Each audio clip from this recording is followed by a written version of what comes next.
Hello friends, स्वागत है आप सभी लोगों का मेरे YouTube channel exam warrior study point में। दोस्तों, आज मैं डिस्कस करने वाला हूं 25 फरवरी 2022 से बनने वाले करंट अफेयर के महत्वपूर्ण क्वेश्चन। दोस्तों, अगर आपने मेरा चैनल सब्सक्राइब नहीं किया हो तो पहले उसे सब्सक्राइब करें और दोस्तों को शेयर करें, वीडियो को लाइक करें और दोस्तों कमेंट करना ना भूलें, जिससे हमको पता लगता रहे कि वीडियो कैसी आ रही है, जिसमें हम और सुधार करने का प्रयास कर सकें। दोस्तों, चलिए देखते हैं पहला क्वेश्चन है, हाल ही में वैगनिक क्रांति को किस राज्य या केंद्र शासित प्रदेश से शुरू किया गया है? ऑप्शन है लक्षद्वीप, जम्मू कश्मीर, दिल्ली, मध्य प्रदेश। तो इसका राइट आंसर है दोस्तों जम्मू कश्मीर। दोस्तों, जम्मू कश्मीर के रामबन से इसको शुरू किया गया है। और दोस्तों, बैंगनी क्रांति को ओरमा मिशन के तहत लेवेंडर खेती द्वारा शुरू किया जाएगा। किसके तहत? ओरमा मिशन के तहत इसको शुरू किया जाएगा।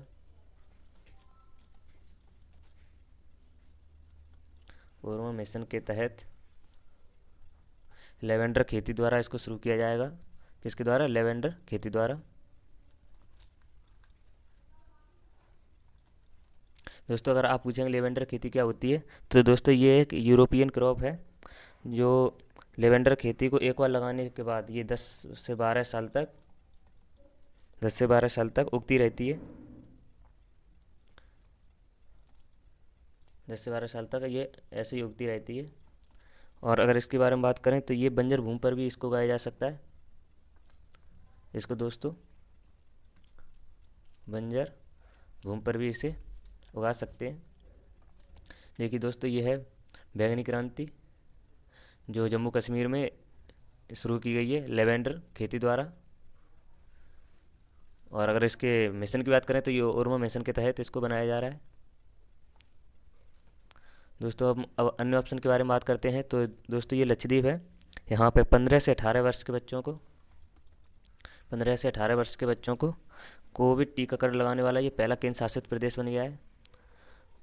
और दोस्तों, ये दिल्ली है। दिल्ली भारत का सबसे ज़्यादा कैमरे वाला केंद्र शासित प्रदेश है और ये वृक्षारोपण नीति को भी लागू करने वाला पहला केंद्र शासित प्रदेश है।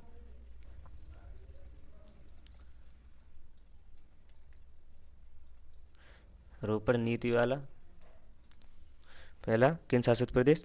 और दोस्तों, इसने अभी स्मार्ट कार्ड शस्त्र लाइसेंस को भी लॉन्च किया था। किसने? दिल्ली पुलिस ने स्मार्ट कार्ड शस्त्र लाइसेंस को लॉन्च किया था। और दोस्तों, अगर मध्य प्रदेश की बात करें तो मध्य प्रदेश के दोस्तों अभी इंदौर जिला को दोस्तों 4 बार स्वच्छता में प्रथम स्थान प्राप्त हुआ है इसे। दोस्तों, इंदौर लगातार चौथी बार पहले स्थान पर रहा है स्वच्छता में भारत के। इंदौर लगातार चौथी बार स्वच्छता में पहले स्थान पर रहा है। चलिए दोस्तों, अगला क्वेश्चन देखते हैं। नेक्स्ट क्वेश्चन है हमारा क्वेश्चन नंबर 2। क्वेश्चन है, हाल ही में किस देश ने नई नौसेना वायु रक्षा प्रणाली सी डोम का सफल परीक्षण किया है? ऑप्शन है नीदरलैंड, भारत, यूएई, इजराइल। तो इसका राइट आंसर है दोस्तों इजराइल। दोस्तों, इजराइल है। ये सी डोम प्रणाली आयरन डोम का एक नौसैनिक संस्करण है जिसे इजराइल के युद्धपोतों पर लगाया जा रहा है और ये भूमध्य सागर की में अपनी तटीय सीमाओं की रक्षा करेगा। दोस्तों, ये सी डोम है। ये आयरन डोम का ही एक वर्जन है जो आयरन डोम है, जो वो स्थल सीमा पे लगता है और ये युद्धपोतों पर लगाया जाएगा जो समुद्री जहाज हैं। समुद्री जहाज़ों पर ये लगाया जाएगा। और आप देख सकते हैं दोस्तों, ये है इजराइल का सी डोम डिफेंस सिस्टम। जैसे आयरन डोम डिफेंस सिस्टम है, ये क्या करता है? ये दुश्मन की मिसाइलों को ख़त्म करने का ये काम करता है। जैसे भारत का S-400 है, उसी की तर्ज पर इसको बनाया गया है।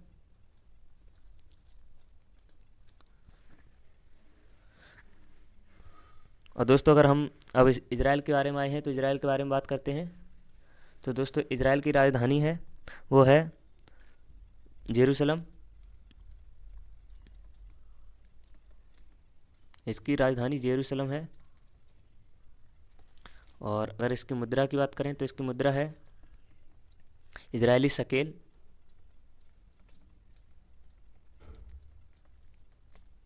और दोस्तों इसके प्राइम मिनिस्टर हैं नेप्ताली बेनेट। नेप्ताली बेनेट। और राष्ट्रपति हैं इसके इसहाक हर्जोग।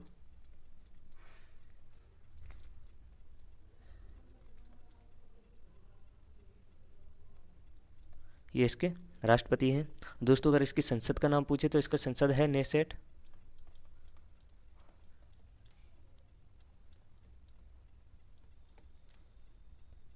और चलिए दोस्तों हम अब अदर ऑप्शन के बारे में बात करते हैं। दोस्तों ये नीदरलैंड है। ये नीदरलैंड में देश के सबसे बड़ा समुद्री लॉक का उद्घाटन किया इसने। इसने देश का सबसे बड़ा समुद्री लॉक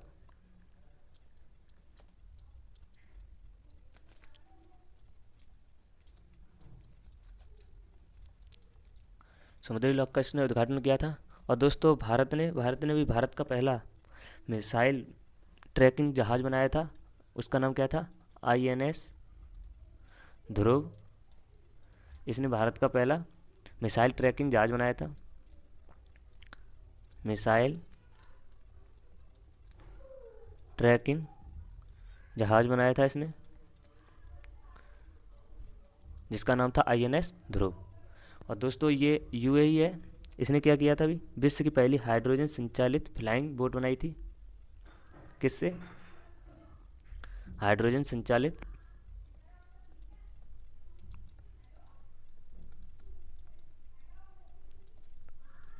फ्लाइंग बोट। यूएई ने विश्व की पहली हाइड्रोजन संचालित फ्लाइंग बोट बनाई थी। दोस्तों चलते हैं अगले क्वेश्चन की ओर। अगला क्वेश्चन है तीसरा, थर्ड क्वेश्चन है अंतर्राष्ट्रीय रबड़ अध्ययन समूह के नए अध्यक्ष कौन बने हैं? ऑप्शन है KN राघवन, हैतम अलगिस, झांगमिंग, रॉबर्ट मेटासोला। तो इसका राइट आंसर है दोस्तों KN राघवन। दोस्तों इनको भी नियुक्त किया गया है अंतर्राष्ट्रीय रबड़ अध्ययन समूह के अध्यक्ष के पद पर इन्हें नियुक्त किया गया है। और ये 2 वर्षों के लिए नियुक्त किया गया इनको। और दोस्तों अगर इनकी बात करें तो इन्होंने कोटे डी आइवर का स्थान लिया है। इन्होंने किसका स्थान लिया है? वो लिया है कोटे डी आइवर का स्थान लिया है इन्होंने।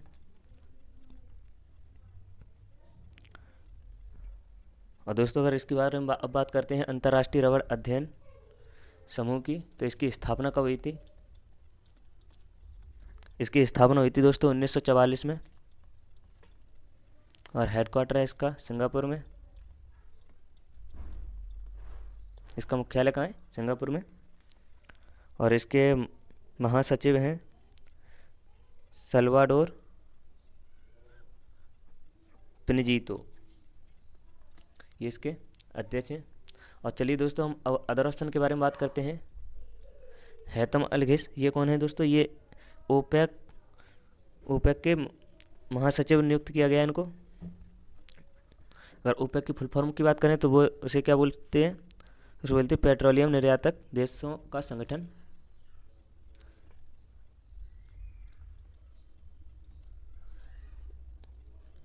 इसे organization of petroleum export country, इसे इंग्लिश में बोलते हैं ऑर्गेनाइजेशन पेट्रोल एक्सपोर्ट कंट्री। और हिंदी में बोलते हैं इसे पेट्रोलियम निर्यातक देशों का संगठन। तो इसके ये महासचिव बनाए गए हैं हैतम अलगिस। और इसमें दोस्तों 13 देश सदस्य हैं इसमें। और दोस्तों झांगमिंग की बात करें तो ये दोस्तों ये SCO के महासचिव हैं,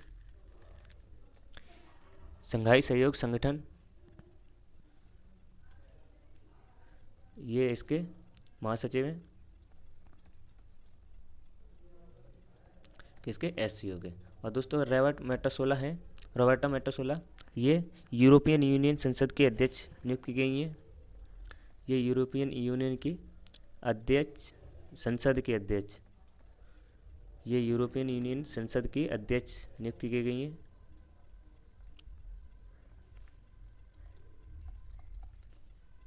दोस्तों देखिए, ये है KN राघवन, जो अंतर्राष्ट्रीय रबड़ समूह के नए अध्यक्ष के रूप में इनको नियुक्त किया गया है। दोस्तों आगे बढ़ते हैं, अगला क्वेश्चन देखते हैं। अगला क्वेश्चन है दोस्तों, हाल ही में युवा गणतज्ञों के लिए रामानुजन पुरस्कार से किसे सम्मानित किया गया है? ऑप्शन है नीना गुप्ता, रतन टाटा, नीरज चोपड़ा, नितिन गडकरी। तो इसका राइट आंसर है दोस्तों नीना गुप्ता। दोस्तों अगर इसकी बात करें तो ये इसकी घोषणा 8 दिसंबर को ये हो गई थी, 8 दिसंबर 2021 को इसकी घोषणा हो गई थी, और ये अब इनको ये पुरस्कार मिला है। नीना गुप्ता की बात करें तो ये नीना गुप्ता कोलकाता के भारतीय सांख्यिकी संगठन की गणतज्ञ हैं। ये कहाँ की है? कोलकाता भारतीय सांख्यिकी संगठन संस्थान, भारतीय सांख्यिकी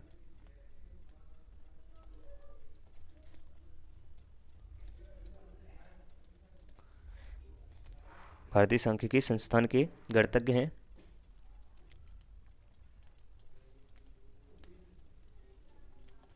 दोस्तों आप समझ लीजिएगा, थोड़ा राइटिंग में सुधार करने की कोशिश करूँगा। और दोस्तों अगर इनकी बात करें तो इन्होंने बीजगणितीय ज्यामिति और कंप्यूटेटिव बीजगणितीय में इन्हें उत्कृष्ट कार्य के लिए ये वर्ष 2021 का पुरस्कार दिया गया है। ये पुरस्कार है जो ये 2021 का पुरस्कार है, जो इन्हें बीजगणितीय ज्यामिति और कंप्यूटेटिव बीजगणितीय में कार्य करने के लिए ये पुरस्कार इन्हें दिया गया है। दोस्तों अगर रामानुजन पुरस्कार की बात करें तो ये 2005 से प्रत्येक वर्ष दिया जाता है। रामानुजन जो पुरस्कार है, ये पुरस्कार 2005 से प्रत्येक वर्ष दिया जाता है।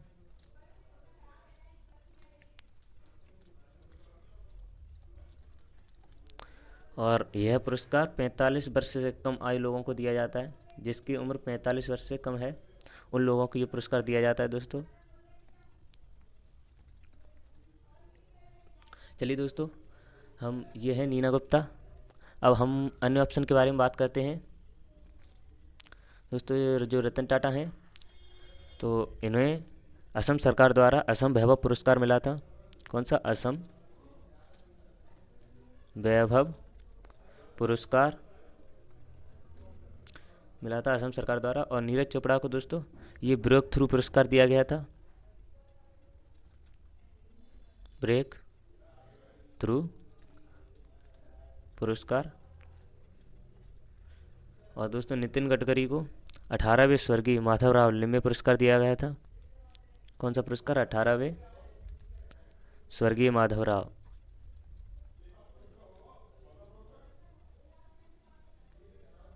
दोस्तों यहाँ लिखा नहीं आ रहा है तो मैं नीचे लिख देता हूँ।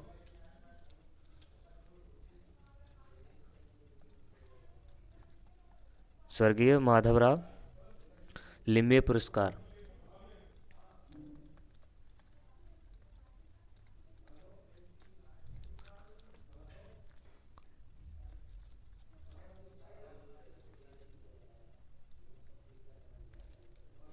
लिम्बे पुरस्कार से सम्मानित किया गया था उनको। चलिए दोस्तों, अगर हम इसके उद्देश्य के बारे में बात करते हैं दोस्तों, सॉरी, अगले क्वेश्चन की ओर बढ़ते हैं। ये पुरस्कार दिया गया था। अगला क्वेश्चन है दोस्तों, हाल ही में केंद्रीय उत्पाद शुल्क दिवस 2022 कब मनाया गया? ऑप्शन है 15 फरवरी, 13 फरवरी, 24 फरवरी, 12 फरवरी। तो इसका राइट आंसर है दोस्तों 24 फरवरी। दोस्तों 24 फरवरी 1944 को केंद्रीय उत्पाद शुल्क और नमक कानून बनाया गया था। 24 फरवरी 1944 को केंद्रीय उत्पाद शुल्क और नमक दिवस मनाया गया था। इसी को याद करने के लिए यह दिवस मनाया जाता है।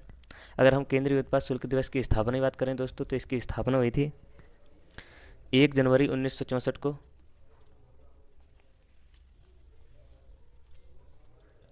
इसकी स्थापना 1 जनवरी 1966 को, और इसके हेडक्वार्टर की बात करें, इसका मुख्यालय है नई दिल्ली में।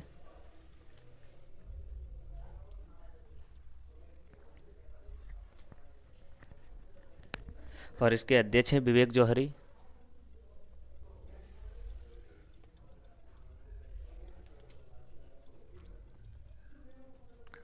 इसके अध्यक्ष कौन है? विवेक जौहर ये इसके अध्यक्ष हैं। और दोस्तों अगर इसके उद्देश्य के बारे में बात करते हैं तो इसका उद्देश्य है केंद्रीय उत्पाद और कस्टम बोर्ड ऑफ इंडिया का अर्थव्यवस्था में योगदान करना, ये इसका उद्देश्य है। इसका उद्देश्य है केंद्रीय उत्पाद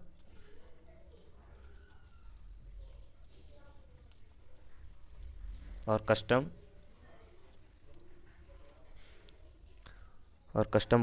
ऑफ इंडिया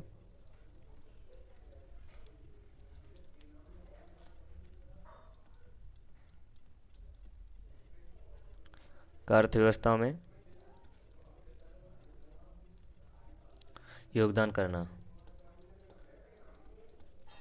ये इसका उद्देश्य है। केंद्रीय उत्पाद और कस्टम बोर्ड ऑफ इंडिया का अर्थव्यवस्था में योगदान करना, ये इसका उद्देश्य है। चलिए दोस्तों अब हम, यह है केंद्रीय उत्पाद शुल्क दिवस, ये 24 फरवरी को मनाया जाता है। अगर हम अन्य ऑप्शन के बारे में बात करते हैं दोस्तों, तो दोस्तों 15 फरवरी को कौन सा दिवस मनाया जाता है? अंतर्राष्ट्रीय बचपन कैंसर डे, अंतर्राष्ट्रीय बचपन कैंसर डे। और इसकी थीम क्या है दोस्तों? इसकी थीम है बेहतर जीवन रक्षा, ये इसकी थीम है। और 13 फरवरी को दोस्तों विश्व रेडियो दिवस मनाया जाता है।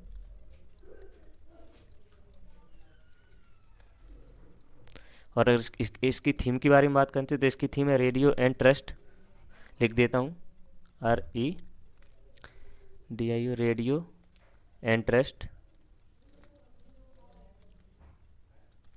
ये इसकी थीम है। और दोस्तों 24 फरवरी को ये केंद्रीय उत्पाद शुल्क दिवस मनाया जाता है। हम 12 फरवरी के बारे में बात करते हैं तो 12 फरवरी को कौन सा दिवस मनाया जाता है? वो मनाया जाता है दोस्तों राष्ट्रीय उत्पादकता दिवस, राष्ट्रीय उत्पादकता दिवस मनाया जाता है। चलिए दोस्तों अब आगे बढ़ते हैं, अगला क्वेश्चन देखते हैं। अगला क्वेश्चन है 6वां, और क्वेश्चन है हाल ही में प्रधानमंत्री आर्थिक सलाहकार परिषद PMEAC के पूर्णकालिक सदस्य कौन बने हैं? तो ऑप्शन है विवेक देबरॉय और Sanjeev Sanyal, B Anantha Nageswaran, lieutenant general GAV Reddy. तो इसका राइट आंसर है दोस्तों संजीव सान्याल। दोस्तों अगर इनकी नियुक्ति के बारे में बात की जाए तो इनके पूर्णकालिक सदस्य कितने साल के लिए बनाया गया है? 2 वर्ष के लिए इनकी नियुक्ति हुई है, 2 वर्ष के लिए इनकी नियुक्ति हुई है। और अगर इनका पूछा जाए इन्होंने स्थान किसका ग्रहण किया है, वो किया है विवेक देबरॉय का स्थान ग्रहण किया है। दोस्तों हम अगर B अनंत नागेश्वरन की बात करें तो ये कौन है? ये हैं भारत के मुख्य आर्थिक सलाहकार।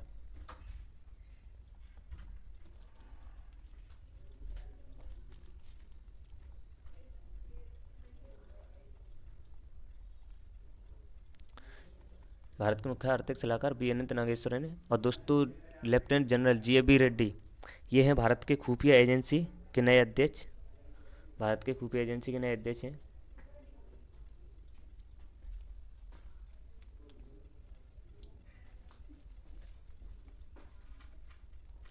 ये खुफिया एजेंसी के नए अध्यक्ष नियुक्त किए गए हैं जनरल GAV रेड्डी को। देखिए दोस्तों ये हैं संजीव सान्याल, जिन्हें अपॉइंटमेंट किया गया है भारत के प्रधानमंत्री आर्थिक सलाहकार परिषद का। अगला क्वेश्चन देखते हैं। अगला क्वेश्चन है दोस्तों केंद्रीय मंत्री सर्बानंद सोनोवाल ने ड्रेजिंग संग्रहालय यानी ड्रेजिंग म्यूजियम का उद्घाटन कहाँ किया है? ऑप्शन है हरियाणा, मध्य प्रदेश, आंध्र प्रदेश, इनमें से कोई नहीं। तो इसका राइट आंसर है दोस्तों आंध्र प्रदेश। दोस्तों आंध्र प्रदेश के विशाखापट्टनम में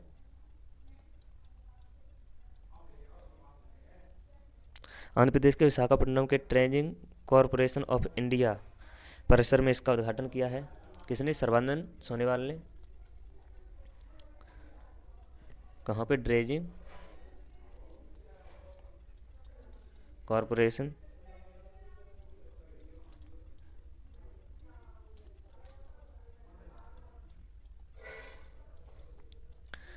कॉरपोरेशन ऑफ इंडिया परिसर।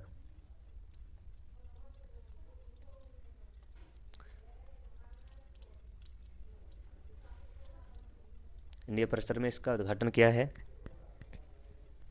अगर इसकी बात करें तो इस संग्रहालय में दोस्तों विभिन्न प्रकार की ड्रेजर, पुरानी तस्वीर और ड्रेजिंग ऐतिहासिक मॉडल प्रदर्शित किए गए हैं। पुरानी तस्वीर लिख दे रहा हूँ, और ड्रेजर और ऐतिहासिक मॉडल को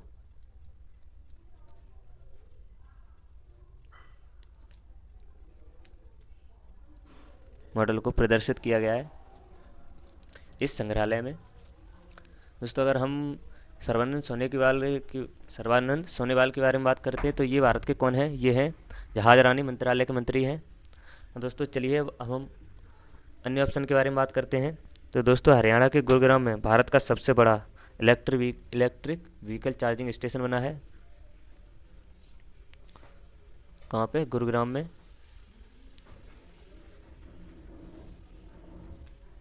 भारत का सबसे बड़ा इलेक्ट्रिक व्हीकल चार्जिंग स्टेशन बना है। और दोस्तों मध्य प्रदेश के खंडवा ज़िले में, कहाँ पर?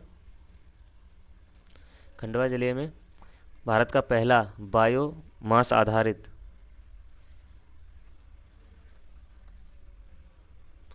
आधारित हाइड्रोजन संयंत्र बना है। और दोस्तों इसका राइट आंसर आंध्र प्रदेश के विशाखापट्टनम में ड्रेजिंग संग्रहालय का उद्घाटन किया है। दोस्तों ये हैं भारत के जहाजरानी मंत्रालय के मंत्री सर्बानंद सोनोवाल, और ये असम के पूर्व चीफ मिनिस्टर रह चुके हैं। अगला क्वेश्चन है दोस्तों, हाल ही में cold drink company Thums Up के नए ब्रांड एम्बेसडर कौन बने हैं? ऑप्शन है शाहरुख खान, मनोज तिवारी, पंकज त्रिपाठी, ऋतिक रोशन। तो इसका राइट आंसर है दोस्तों शाहरुख खान, इसका राइट आंसर है। और दोस्तों अगर इनके बारे में बात करें, शाहरुख खान ये गेमिंग ऐप A23 के भी ब्रांड एम्बेसडर हैं। ये किसके? A23 के ब्रांड एम्बेसडर भी हैं। और दोस्तों मनोज तिवारी हैं, ये हैं बिहार के खादी और हस्तशिल्प के ब्रांड एम्बेसडर। लिख देता हूँ, बिहार के खादी और हस्तशिल्प के ब्रांड एम्बेसडर। और दोस्तों ये पंकज त्रिपाठी हैं। पंकज त्रिपाठी ये एग्रीटेक स्टार्टअप कंपनी कृषि नेटवर्क के ब्रांड एम्बेसडर हैं। कृषि नेटवर्क के ब्रांड एम्बेसडर हैं। और दोस्तों ये ऋतिक रोशन हैं, ये हैं गेम्स 24x7 के ब्रांड एम्बेसडर। किसके?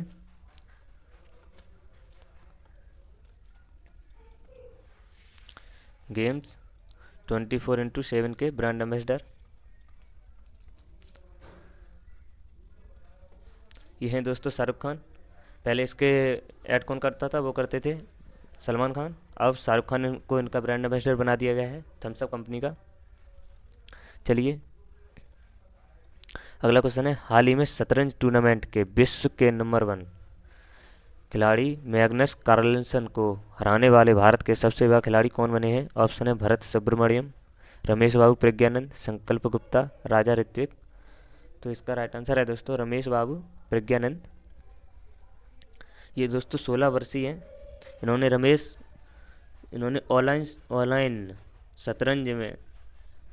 ऑनलाइन शतरंज के 8वें दौर में विश्व के नंबर 1 खिलाड़ी किसको हराया इन्होंने?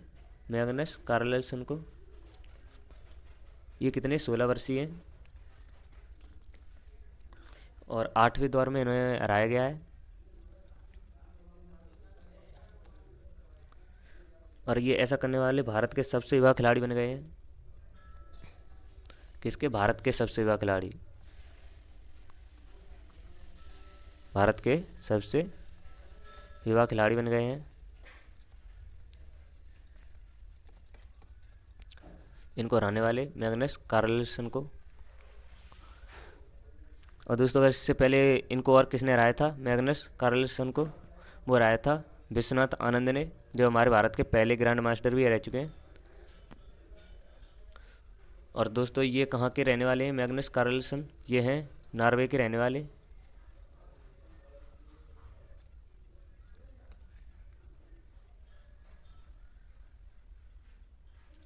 दोस्तों अब हम अंतर्राष्ट्रीय शतरंज के बारे में, अंतर्राष्ट्रीय शतरंज महासंघ की स्थापना के बारे में बात करते हैं। इसकी स्थापना कब हुई थी? इसकी स्थापना हुई थी 20 जुलाई 1924 को, और इसका हेडक्वार्टर है लुसाने, स्विट्जरलैंड में।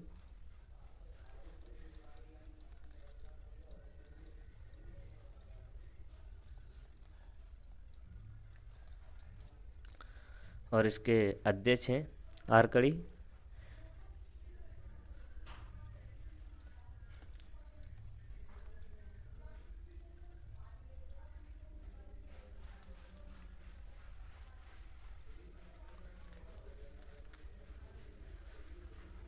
डबोरकोविच इसके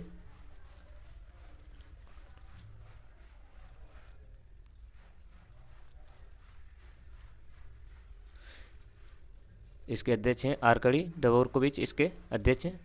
चलिए दोस्तों, हम अदर ऑप्शन के बारे में बात करते हैं। तो दोस्तों ये भरत सुब्रमण्यम है, ये भारत के 73वें ग्रैंड मास्टर हैं और ये 14 वर्षीय हैं। और दोस्तों ये रमेश बाबू प्रज्ञानंद, इन्होंने मैग्नस कार्लसन को हराया, ये 16 वर्षीय हैं। और दोस्तों संकल्प गुप्ता हैं, ये भारत के 71वें ग्रैंड मास्टर हैं। और जो राजा ऋत्विक हैं, ये भारत के 70वें ग्रैंड मास्टर हैं। चलिए दोस्तों, ये हैं रमेश बाबू प्रज्ञानंद। चलिए अगले क्वेश्चन की ओर बढ़ते हैं। अगला क्वेश्चन है दोस्तों, हाल ही में किस राज्य ने नदियों में भारत का पहला night navigation mobile application launch किया है? ऑप्शन है असम, आंध्र प्रदेश, मध्य प्रदेश, इनमें से कोई नहीं। तो इसका राइट आंसर है दोस्तों असम सरकार। दोस्तों असम सरकार के मुख्यमंत्री हेमंत बिस्वा शर्मा ने गुवाहाटी में ब्रह्मपुत्र नदी पर, कहाँ पर? ब्रह्मपुत्र नदी पर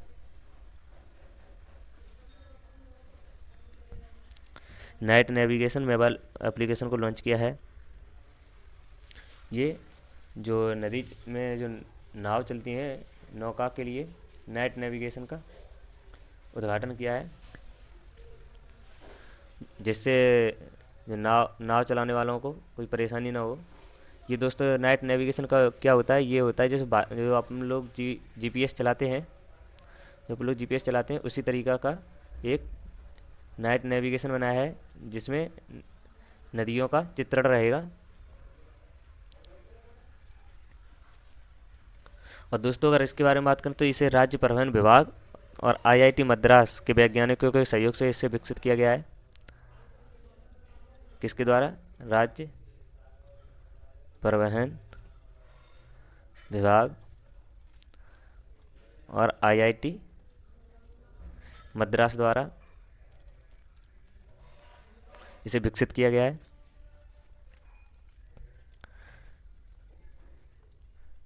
दोस्तों चलते हैं अब अन्य ऑप्शन के बारे में। दोस्तों आंध्र प्रदेश के बारे में बात करते हैं तो आंध्र प्रदेश ने अभी एपी सेवा पोर्टल को लॉन्च किया था, एपी सेवा पोर्टल। और मध्य प्रदेश ने पंख अभियान को चलाया था।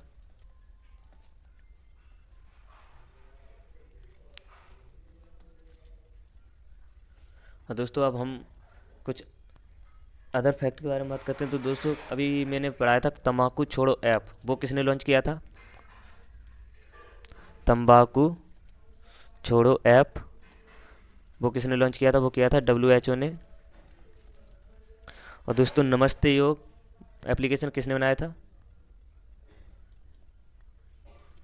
नमस्ते योग एप्लीकेशन किसने लॉन्च किया था? वो किया था आयुष मंत्रालय ने।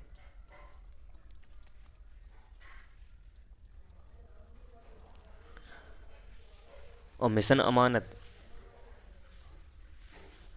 यहाँ लिख देता हूँ, मिशन अमानत ये किसने चलाया था? मिशन अमानत ऐप ये किसने चलाया था? ये चलाया था रेल मंत्रालय ने।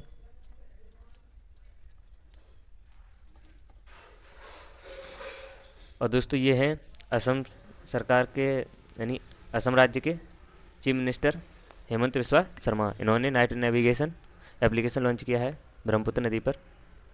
चलिए दोस्तों आप मिलते हैं कल की वीडियो में, तब तक के लिए आप अपना ख्याल रखें। जय हिंद।